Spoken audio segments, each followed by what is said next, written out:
कभी आप ब्रह्म मुहूर्त में जगे? जगकर देखिए, संध्या होने के पश्चात जब रात्रि का अंधकार सारे संसार को धीरे धीरे अपने अंधकार में निगलने लगता है, तो यही अंधकार ब्रह्म मुहूर्त में भोर होने से ठीक पूर्व तनिक अधिक काला हो जाता है। कुछ समझे? हमारा जीवन भी कुछ ऐसा ही होता है।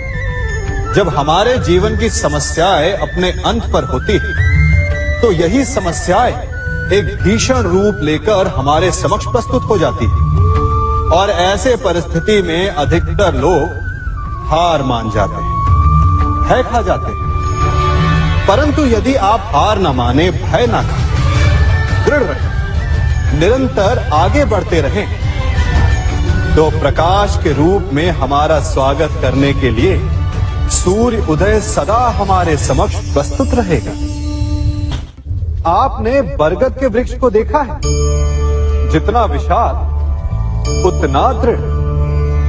पतझड़ में वो सूख जाते हैं, परंतु दुर्बल नहीं होते, टूटकर गिरते नहीं। और उसके विपरीत दलदल में उपजे वृक्षों को देखिए, वो दिखने में तो बड़े होते हैं, पतझड़ आए या शीत सदा हरे भरे होते हैं, परंतु इतने दुर्बल होते हैं कि जलधारा के हल्के से वेग से वो गिर जाते हैं। परंतु ऐसा क्यों होता है? कारण है जड़ें। जिसकी जड़ें दृढ़ भूमि में है, वो हर चक्रवात, हर ऋतुओं को सह लेता है, और जिसकी जड़ें दलदल में है, वो स्वयं की जड़ों को दुर्बल बना लेता है। कुछ ऐसा ही मनुष्य भी होता है, जो अधर्म, कुकर्म और असत्य की धरा पर उपजा है।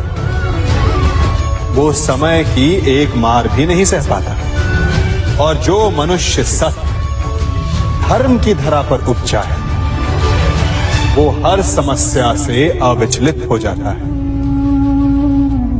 अब आप पर निर्भर करता है कि आप क्या बनना चाहते हैं।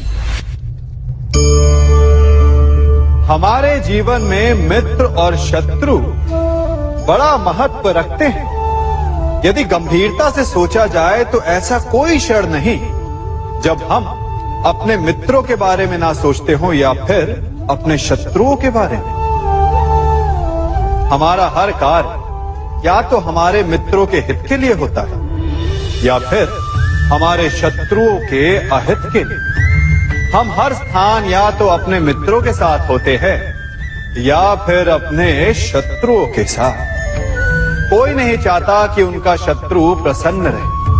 हर कोई अपने शत्रु को नष्ट कर देना चाहता है, और ऐसा करने के लिए वो हर संभव प्रयास करता है। उसे आर्थिक, मानसिक और शारीरिक हानि पहुंचाने का प्रयास करता है। परंतु यदि मैं आज आपको ऐसा मंत्र सिखाऊं जिससे आप अपने शत्रु को सदा के लिए नष्ट कर दें तो, और वो मंत्र है मित्र बनाना। अपने सभी शत्रुओं को अपना मित्र बना लीजिए और आपके सारे शत्रु स्वतः ही समाप्त हो जाएंगे। मैं क्या कर रहा हूं? मैं दिए प्रज्वलित कर रहा हूं ताकि अंधकार को मिटा सकूं। अब आप कहेंगे कि इसमें कौन सी बड़ी बात है ना? परंतु इसमें महत्वपूर्ण बात समझने के लिए यह है कि मैं क्या नहीं कर रहा हूं, और मैं अंधकार नहीं कर रहा हूं। क्योंकि अंधकार को मिटाने के लिए प्रकाश का अस्त्र तो उठाना ही पड़ता है। बुराई को बुराई से नहीं, अच्छाई से जीता जाता है। अन्याय को अन्याय से नहीं, न्याय से लड़ा जाता है।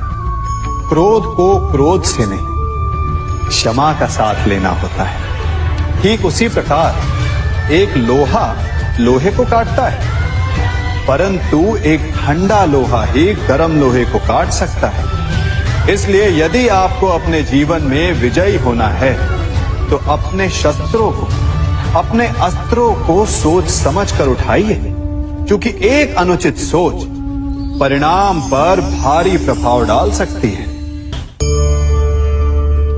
आप सब सोच रहे होंगे कि ये क्या मैं करने लगा। मैं इस पौधे को जड़ से उखाड़ रहा हूं। आश्चर्य हो रहा है ना कि एक पौधे को उखाड़ना या काटना ना केवल एक अपराध है अपितु पाप भी है। तो फिर मुझे ऐसा करने की क्या आवश्यकता पड़ गई? क्योंकि कई बार विनाश ही सृजन तक पहुंचाता है।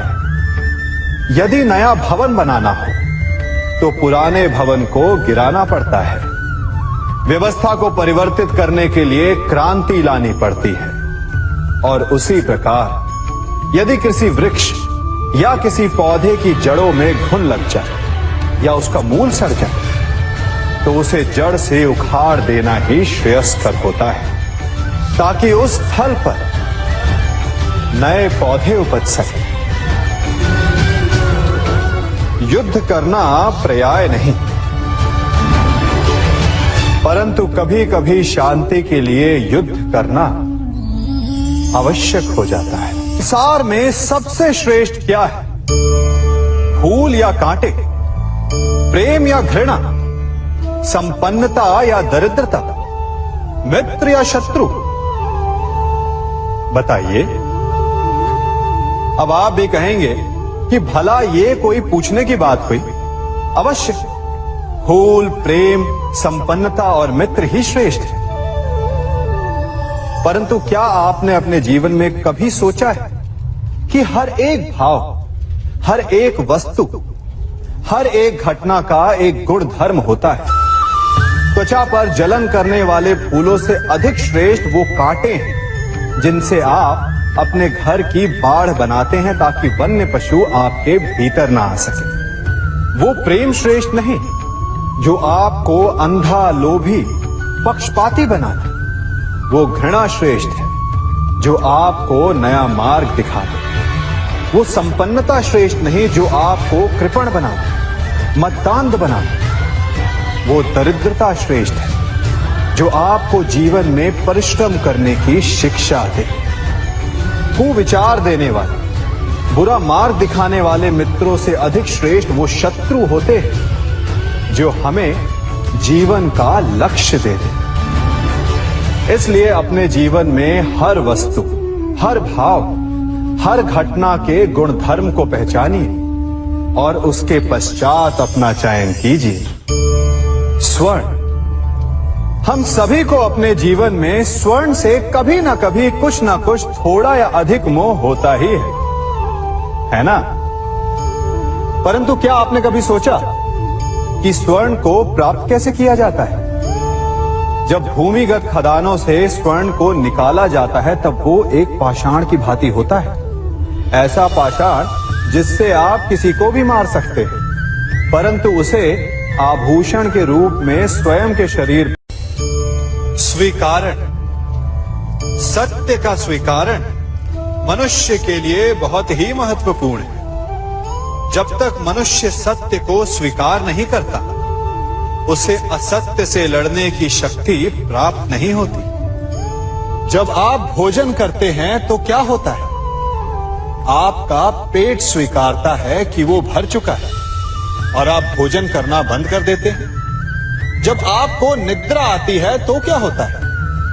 आपका मन स्वीकारता है कि आपका शरीर थक चुका है और उसे विश्राम की आवश्यकता है। उसी प्रकार जब आपको किसी व्यसन को रोकना हो तो आपको स्वीकारना पड़ता है कि बहुत हो चुका, चाहे वो लालच हो या मदिरापान। उस व्यसन का त्यागना तभी प्रारंभ होता है जब आप ये स्वीकार कर लेते हैं कि आप उस व्यसन के बंधक हैं।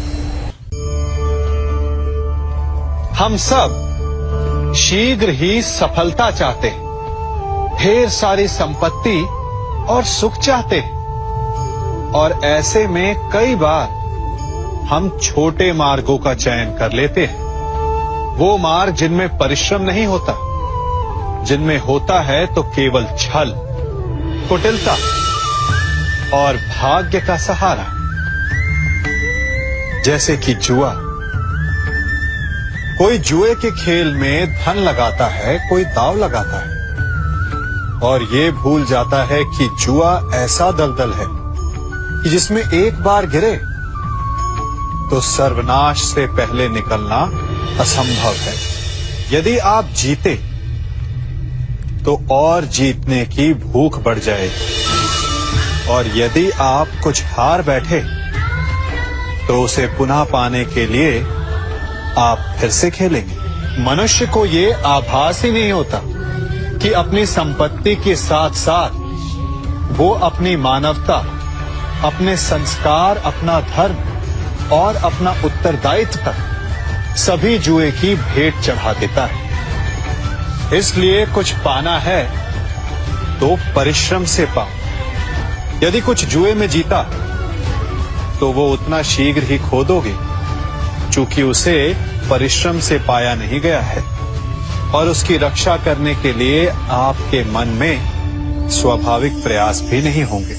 आपने अपने जीवन में कभी तलवार खरीदी है? क्या देखकर तलवार खरीदते हैं? उसकी मयान देखकर या उसकी धार देखकर? अरे, मैं भी कैसा प्रश्न पूछ रहा हूं आपसे। ये आवश्यक थोड़ी कि आप कोई योद्धा या क्षत्रिय हो। ये भी हो सकता है कि आप कोई व्यापारी, कोई छात्र या शिक्षक हो। तो चलिए मैं आपसे ये पूछता हूं कि आप नए वस्त्र कैसे खरीदते हैं? क्या उसका रंग रूप देखकर खरीदते हैं या उसकी गुणवत्ता देखकर? गुणवत्ता देखकर, है ना?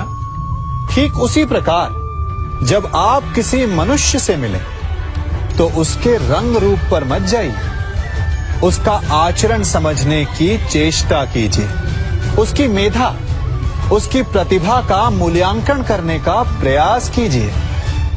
आपका जीवन बहुत ही सरल हो जाएगा। आप सब ने अपने जीवन में एक कहावत तो सुनी ही होगी कि एक चुप 100 को हराए। सुनी है ना? और इसीलिए कई बार हम जीवन में चुप रहते हैं, मौन रह जाते हैं, क्योंकि ये सत्य है कि एक मूर्ख के लिए मौन रहने से अधिक श्रेयस्कर उत्तर और कुछ भी नहीं हो सकता। परंतु क्या जीवन में सदैव मौन रहना, सदैव चुप रहना क्या उचित होता है? नहीं। जहां पाप का बल बढ़ रहा हो, जहां छल हो रहा हो, वहां मौन रहने से अधिक गंभीर अपराध और कुछ नहीं हो सकता। मौन रहकर कदाचित आप समस्या से बच जाएं, परंतु आप संसार को समस्याओं में उलझा देते हैं। इतिहास साक्षी है कि पापियों के उद्दंडता ने संसार को इतनी हानि नहीं पहुंचाई जितना कि सज्जनों के मौन ने पहुंचाई। यदि कोई मूर्ख बोल रहा है तो मौन रहना उचित है, परंतु यदि कहीं अपराध हो रहा है, छल हो रहा है, तो उठिए और विरोध कीजिए, क्योंकि आप भले ही न सही, परंतु आपकी आने वाली पीढ़ी इस पाप के दंड को अवश्य सहेगी। जीवन में सफल कौन नहीं होना चाहता? पद में, प्रतिष्ठा में आकाश जैसी ऊंचाई किसे नहीं चाहिए? स्थिरता में भूमि जैसी दृढ़ता किसे नहीं चाहिए? सभी को चाहिए। परंतु सफलता का पुष्प अपने साथ अहंकार का कांटा भी लाता है। सफलता आपको आनंद देती है, उपलब्धि आपको गर्व देती है, और फिर यही आनंद धीरे धीरे अहंकार में परिवर्तित हो जाता है, फिर अतिक्रमण में और अंततः अन्याय में। और यहीं से सफलता का नाश प्रारंभ हो जाता है। यदि आप चाहते हैं कि आपकी सफलता लोगों की दृष्टि में सम्मान बनकर रहे, लोगों के मन में शूल बनकर नहीं, तो ये आप वृक्ष से सीखिए। फलों से लदने के पश्चात वो झुक जाता है। उसी प्रकार सफलता मिलने पर विनम्रता अधिक आवश्यक है, और जीवन में अधिक सफलता पाने के लिए या पाने पर और अधिक विनम्र हो जाना चाहिए। संसार का सबसे बड़ा पाप क्या है? असत्य बोलना, हत्या कर देना, चोरी करना या किसी का अपमान करना। संसार का सबसे बड़ा पाप है किसी निर्बल को सताना, और संसार का सबसे बड़ा दंड भी उस निर्बल के मुख से निकली हाय है। आप देख रहे हैं मैं क्या कर रहा हूं? मैं लौह पिघला रहा हूं, और ये लौह पिघलता है इस चमड़ी की बनी धोनकी से निकली हवा से। तनिक सोचिए, एक मृत पशु की खाल से बनी धोनकी इतने कठोर लोहे को भस्म कर सकती। ठीक उसी प्रकार आप चाहे जितने भी शक्तिशाली क्यों ना हो, यदि आपने किसी निर्दोष, किसी निर्बल को सताया, तो उसके मन से निकली हाय और उसका श्राप आपके जीवन को भस्म कर सकता है। मनुष्य भी बड़ा विचित्र प्राणी है। अपनों से नीचे के स्तर के लोगों को वो हे दृष्टि से देखता है, उनका उपहास उड़ाता है, उनसे बार बार कहता है कि तुम्हारा कुछ नहीं हो सकता, तुम भविष्य में कुछ नहीं कर पाओगे। जब मनुष्य के पास धन, संपत्ति, मान होता है तो वो दूसरों का आदर नहीं करता, परंतु वो एक बात भूल जाता है कि उससे भी अधिक शक्तिशाली कोई अस्तित्व में है, और वो है समय। काल काल अपना चक्र कब बदलेगा ये कोई नहीं जानता। समय अपनी करवट कब लेगा ये कोई नहीं जानता। कोयला भी समय के साथ साथ हीरे में परिवर्तित हो जाता है। इसलिए जीवन में कभी भी किसी का भी उपहास नहीं उड़ाना चाहिए। कभी सोचा है हमारा जीवन भी उस रेत की घड़ी की भांति है? जो रेत नीचे गिर चुकी है वो हमारा अतीत है, जो अब भी ऊपर है वो हमारा आने वाला भविष्य है, और वर्तमान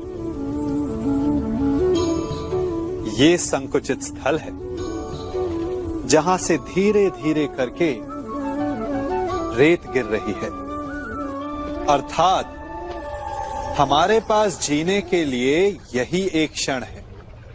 उसका उपयोग कैसे करना है ये हम पर निर्भर करता है। जो बीत गया उसका दुख मनाना है, या जो भविष्य में होने वाला है उसकी प्रतीक्षा में क्रोध करना है। सब कुछ करने के लिए यही एक क्षण है।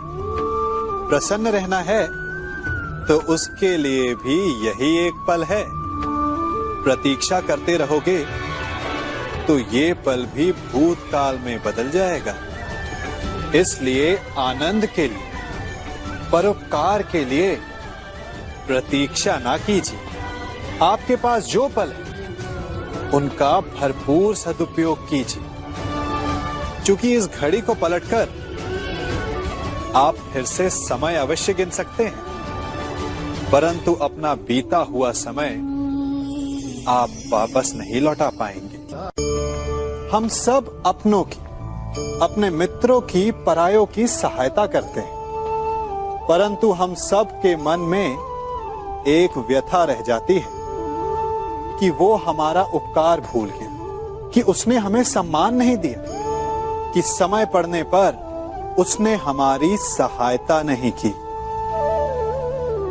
होता है ना ऐसा?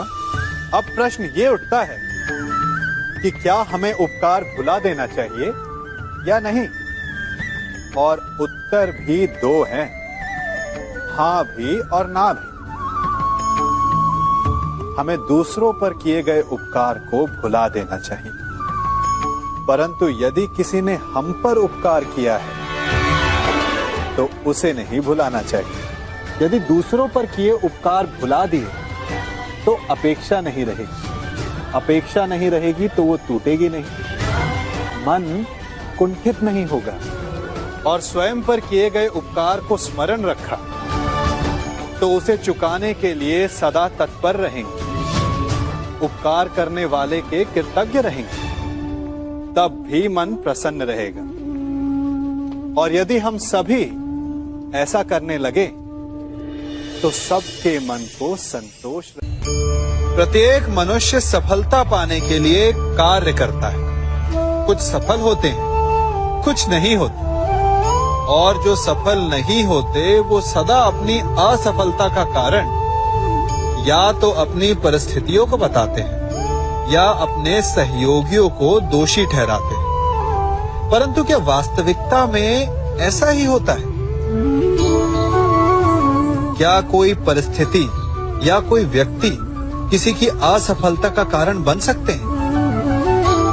उत्तर हां भी है और ना भी। कैसे? आप इस तितली को देख रहे हैं? आपने एक मक्खी को भी देखा होगा। प्रकृति ने दोनों को समान गुण दिए हैं रस पान करने का। एक तितली फूलों पर जाकर उसका रस लेती और इस अवस्था में नए फूल खिलने की व्यवस्था भी करती है, और मक्खी घाव पर बैठती है, घाव को सड़ाती है और रोग भी फैलाती है। यदि इसमें किसी बात का अंतर है तो केवल सोच का।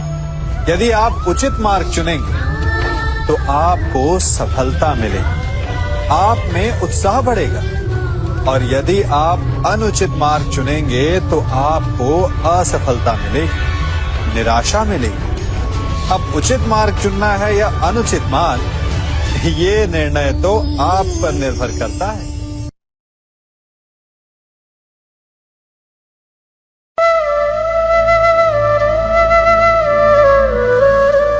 लोग सदैव मुझसे ये प्रश्न करते रहते हैं कि मित्रता का मतलब क्या है, इस प्रेम का मतलब क्या है, और मैं बस मुस्कुराता हूं, क्योंकि ये तो ऐसा प्रश्न हुआ जैसे कोई पूछे कि अनर्थ का अर्थ क्या है। अब जब अनर्थ हो ही गया तो उसका अर्थ क्या? उसी प्रकार वो मित्रता क्या जिसमें आपका कोई मतलब, वो प्रेम क्या जिसमें आपका कोई स्वार्थ। ये दो भाव ऐसे हैं जिसमें आपको कुछ चाहिए नहीं होता, बस देना होता। आपका समय, आपकी भावनाएं, आपका सुख कुछ मांगने के लिए करोगे तो वो मित्रता कैसे? कुछ पाने के लिए करोगे तो वो प्रेम कैसे? वैसे भी देखा जाए तो जो प्रेम करते हैं उन्हें कुछ पाने की आवश्यकता ही नहीं, और जिसके पास 2.5 अक्षर वाला ये प्रेम शब्द हो, उसके पास तो इस संसार का सबसे बड़ा कोश। तो आप इस कोश को बढ़ाइए और मेरे साथ कहिए, हम मनुष्य साथ रहते हैं, आनंद पीड़ा मिलजुल कर बांटते हैं, समय पड़ने पर सहायता देते हैं, सहायता लेते भी हैं। किंतु क्या सदा सहायता लेना उचित है? अब आप में से कुछ कहेंगे बिल्कुल उचित है, इसमें बुरा ही क्या है? मनुष्य ही तो मनुष्य के काम आएगा।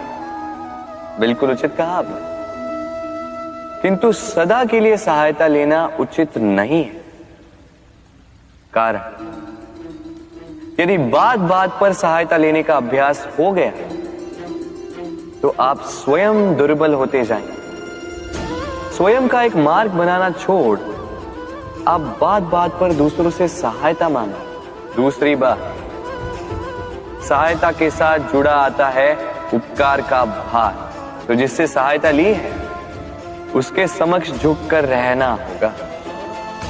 इसीलिए संकट में भी सोच विचार करके सहायता लें, क्योंकि संकट तो कुछ दिनों पश्चात निकल जाए, किंतु उस उपकार के ऋण का भार जीवन भर आप पर रहे। राधे राधे।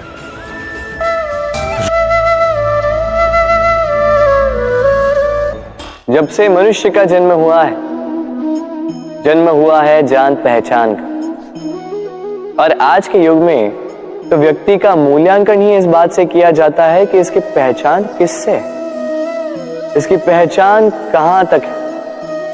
क्यों? आपके आसपास भी ऐसे कई लोग होंगे जो पहचान की बल पर आपका काम बना लेते हैं। ऐसे कई लोग होंगे जो पहचान से काम पा लेंगे, धन अर्जित कर लेंगे।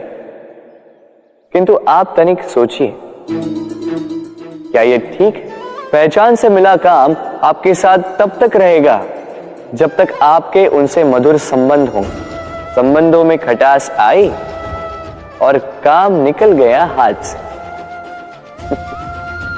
तो अब क्या किया जाए? इसका उत्तर है काम। अपना काम पूरे मन से करो, अपना काम निश्चय से करो, क्योंकि पहचान से मिला काम अधिक समय तक नहीं टिकेगा, किंतु काम से मिली पहचान युगों युगों तक टिकेगी। राधे राधे। राधा कृष्ण।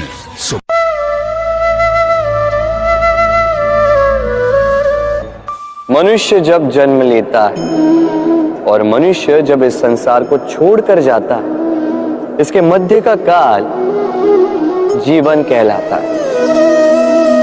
और इस जीवन में संघर्ष तो करना ही पड़ता है, कभी शिक्षा के लिए, कभी काम के लिए, कभी वास्तविक युद्ध करना पड़ता है। किंतु इस संघर्ष का सामना करने के लिए प्रकृति ने हमें एक और गुण भी भेजा है, प्रयास।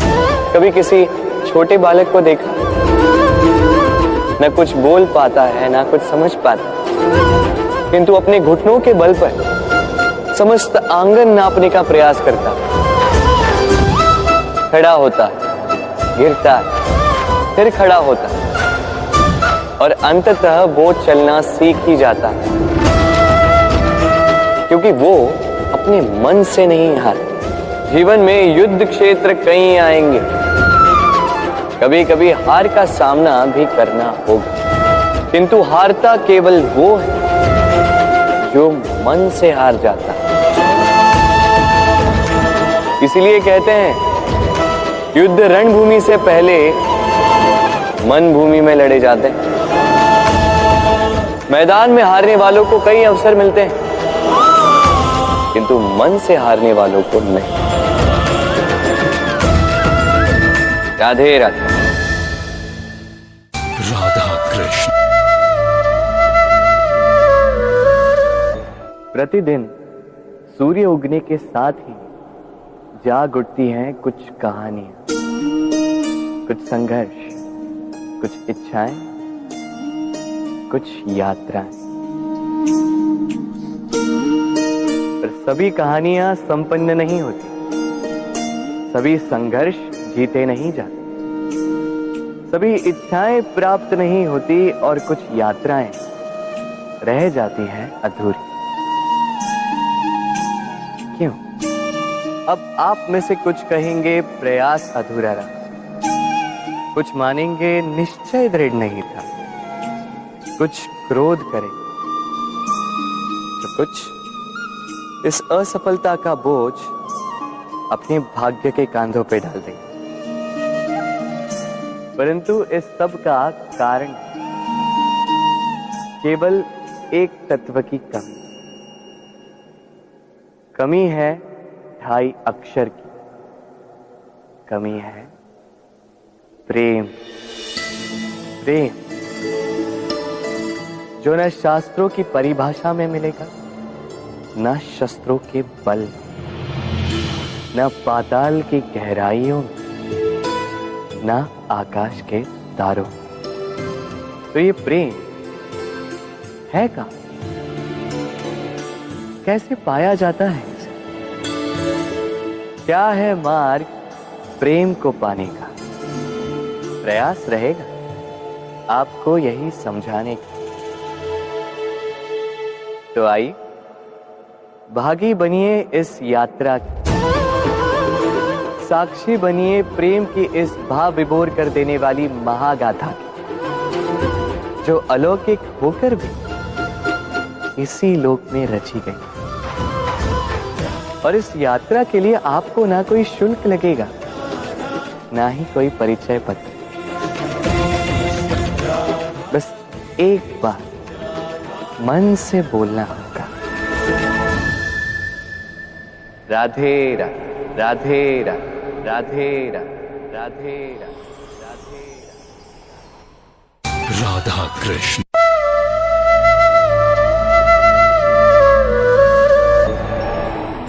जब मैया खीर बनाती है तब वो हमें बहुत भाती, क्यों? किंतु मैया खीर कैसे बनाती है? पहले वो भात और दूध का प्रबंध करती है, फिर वो मीठे का प्रबंध करती है, फिर वो आंच पर इसे देर तक पकने देती है ना सरल?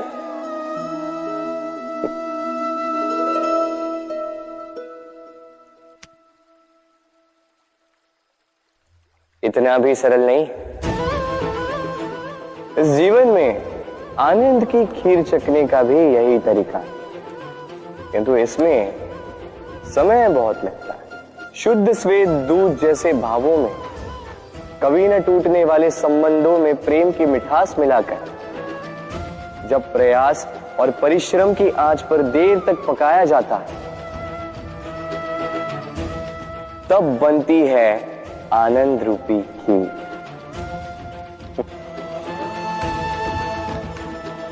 तो स्मरण रखिए, शुद्धता भावों की, मिठास प्रेम की और प्रयास आत्मा की, इन तीनों को मिलाओगे तब भी जीवन में आनंद पाओगे।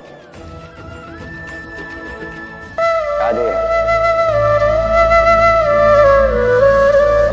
हर संबंध की नींव विश्वास होता है। अब प्रश्न ये उठता है कि विश्वास किस पर किया जाए। अब ये समझने के लिए पहले आपको ये समझना होगा, बांधने में काम आने वाली रस्सी गूंथी कैसे जाती?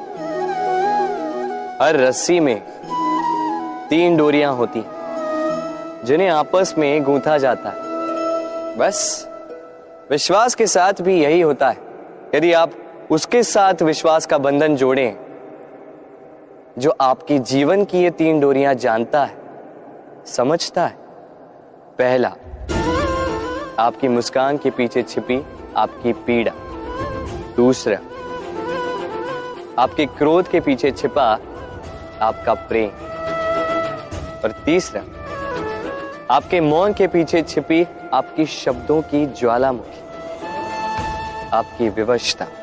तो जो व्यक्ति आपके जीवन की ये 3 डोरियां, ये 3 बातें जानता है, यदि उसके साथ आप विश्वास का बंधन बांधें तो उसके सहारे जीवन की बड़ी सी मन, बड़ी ही विचित्र कृति है ये मन। शरीर के किस अंग में बसता है कोई नहीं जानता, किंतु संपूर्ण शरीर इस मन की इच्छा साकार करने के लिए प्रयास करता रहता है। अब यदि मन कुछ खाने का करे तो व्यक्ति उसकी वनो उपवनों की इच्छा साकार करने का माध्यम ढूंढता रहता है। अब यदि मन किसी को शत्रु समझ ले तो व्यक्ति उसे नष्ट करने का हर संभव प्रयास करता है।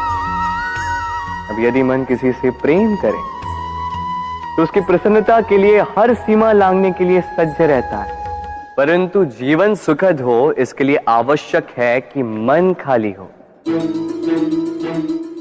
इस बांसुरी की भांति भीतर कुछ भी नहीं, न राग है न द्वेष, तब भी तार छेड़ने पर स्वर निकलता है। इसी प्रकार मन को भी भावनाओं से मुक्त रखना आवश्यक है। स्मरण रखिए, मन में कुछ भर के जियोगे तो मन भर के जी नहीं पाओगे। राधे राधे। जब से मनुष्य जाति का अस्तित्व बना है तभी से युद्ध भी अस्तित्व में आया। युद्ध जो कभी धन का द्वंद्व बनकर सामने आता है, तो कभी सुरक्षा का हथियार बनकर, कभी विजय की भूख के लिए, तो कभी पराजय टालने के लिए। किंतु वास्तविकता तो यही है कि यदि आपको आगे बढ़ना है तो बाधाओं से युद्ध तो करना होगा, परंतु युद्ध के लिए सज्ज रहना इतना महत्वपूर्ण नहीं है जितना महत्वपूर्ण है यह समझना कि युद्ध को टाला कब जा सकता है, क्योंकि सबसे सफल युद्ध वही होता है जो कभी लड़ा ही ना जाए। आप युद्ध में विजय प्राप्त करके स्वयं का मान तो बढ़ा लो, किंतु अपना बल खो दो। इसलिए जहां तक हो सके युद्ध को टालो, इस शक्ति को संग्रहित रखो, ताकि जब ये युद्ध धर्म बन के सामने आए आप उससे पूरे बल के साथ लड़ सको। राधे राधे। संसार में सबसे बड़ी शक्ति क्या है? अब आप में से कुछ कहेंगे शस्त्र की, कुछ कहेंगे शास्त्र की, कोई कहेगा बुद्धि की, तो कोई कहेगा बल की, किंतु ये सब अधूरे हैं। संसार में सबसे बड़ी शक्ति है मित्रता। यदि सच्ची मित्रता प्राप्त हो जाए तो वही सबसे बड़ा धन है। जब आप कठिनाइयों में होंगे तो मित्रता शस्त्र बनकर सहायता करेगी। मार्ग भटक जाओगे तो मित्रता शास्त्र बनकर आपको राह दिखाए। षड्यंत्र में फंस जाओगे तो बुद्धि बनकर बाहर निकालेगी। अकेले हो जाओगे तो ममता बनकर साथ निभाएगी। तो यदि इस संसार में कुछ कमाना है तो धन नहीं, मित्रता कमाओ। और स्मरण रखिएगा, यदि इस संसार में मित्र बनाना आपकी सबसे बड़ी दुर्बलता है तो आप इस संसार के सबसे शक्तिशाली प्राणी हैं। राधे राधे। मनुष्य का स्वभाव है कमाना, संग्रह करना, फिर चाहे वो धन हो, नाते हो, संबंध हो या हो प्रसन्नता। परंतु क्या आपने कभी सोचा है नियति ने यह संग्रह करने की प्रकृति मनुष्य में क्यों डाली? एक बीज से पौधा पनपता है, उसके भोजन से फल संग्रहित होता है। क्यों? इसलिए ताकि वृक्ष उसे स्वयं खा सके? नहीं, बल्कि इसलिए ताकि वो भूखे जीवों में बांट सके। अब आप पूछेंगे कि इसमें वृक्ष का क्या लाभ? लाभ है, क्योंकि जो बांटता है वो मिटता नहीं। जो फल ये जीव खाते हैं वो उसके बीजों को वातावरण में बिखेर देते हैं, जिससे जन्म लेते हैं नए वृक्ष। उसकी जाति, उसका गुण, उसकी मिठास अमर हो जाती है। इसलिए स्मरण रखिएगा, अमीर होने के लिए एक एक क्षण संग्रह करना पड़ता है, किंतु अमर बनने के लिए एक एक कण बांटना पड़ता है। राधे राधे।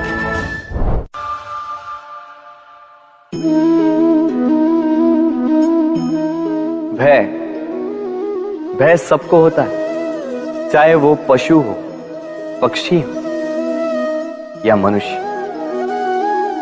वास्तविकता में मनुष्य भय को अपने साथ लेके ही जन्म लेता है। तो इस भय से भय कैसा? यदि भय बुरा भाव होता तो क्या इसे हम अपने साथ लेके जन्म लेते हैं? वास्तविकता में भय हमें आगे बढ़ने के लिए प्रेरित करता है। अब देखिए, जीवन जाने का भय आपसे स्वयं की सुरक्षा करवाने का प्रयास करता है। अपमान का भय सदाचार की ओर बढ़ाता है। किसी प्रिय को खो देने का भय उसके लिए कर्तव्य पालन करने को प्रेरित करता है। किंतु ये ये भय बुरा तब हो जाता है जब आप इसे अपने ऊपर हावी हो जाने देते हैं, इसके लिए कुछ प्रयास नहीं कर पाते। इसलिए यदि इस भय को उपयोग में लाना है, आपको स्वयं इस भय के ऊपर हावी हो जाना होगा। तो तोड़ दीजिए भय की सीमाएं, अपनी आत्मा को छोड़ के किसी और के समक्ष सर मत झुकाइए और स्मरण रखिए, जब अंधकार से डरना छोड़ दोगे तभी दीपक बनकर प्रकाश दे पाओगे। राधे राधे।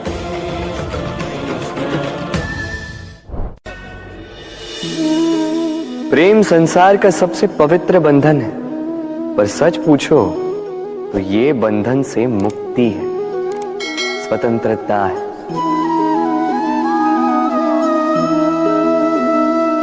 नहीं समझे? समझाता हूं।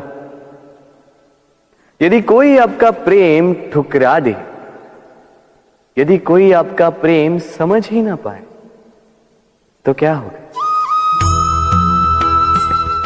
कुछ उदास हो जाएंगे, कुछ छल करके प्रेम पाना चाहेंगे, तो कुछ बलपूर्वक प्रेम पर अधिकार करना चाहेंगे। किंतु यह आवश्यक नहीं कि जिससे आप प्रेम करते हो उसे भी आपसे प्रेम, क्योंकि प्रेम कोई वस्तु नहीं है, न राज्य है, न धन जिसे आप बल से अपने वश में कर सकते। प्रेम वो शक्ति है जो आपके लिए हर बंधन तोड़ सकती है, किंतु स्वयं किसी बंधन में नहीं फंसती। तो जिससे भी आप प्रेम करते हो उसे स्वतंत्र छोड़ दीजिए, क्योंकि स्वतंत्रता ही वो भाव है जो जीव को सबसे अधिक प्रिय है। प्रेम सच्चा होगा तो उसे अवश्य समझ में आए।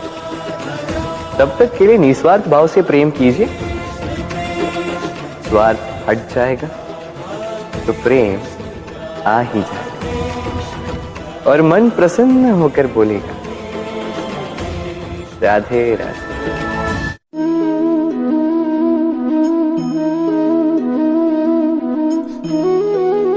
कितना सुंदर प्रतिबिंब है। इसका कारण क्या है? मेरा रूप सुंदर है या ये जल स्वच्छ है? नहीं, ये जल स्थिर है, शांत है।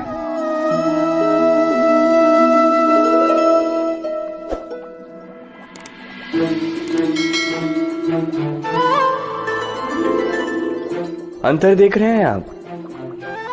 वही जल है, वही रूप है,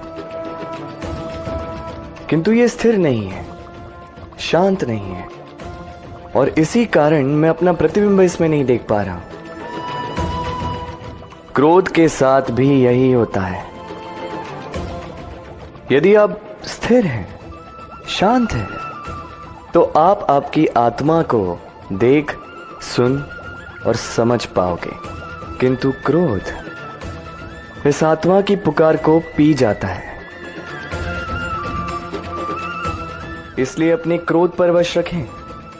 कहीं ऐसा ना हो कि मूर्खता के कारण जन्मा ये क्रोध आपको पश्चाताप के अंत तक ले जाए। राधे राधे।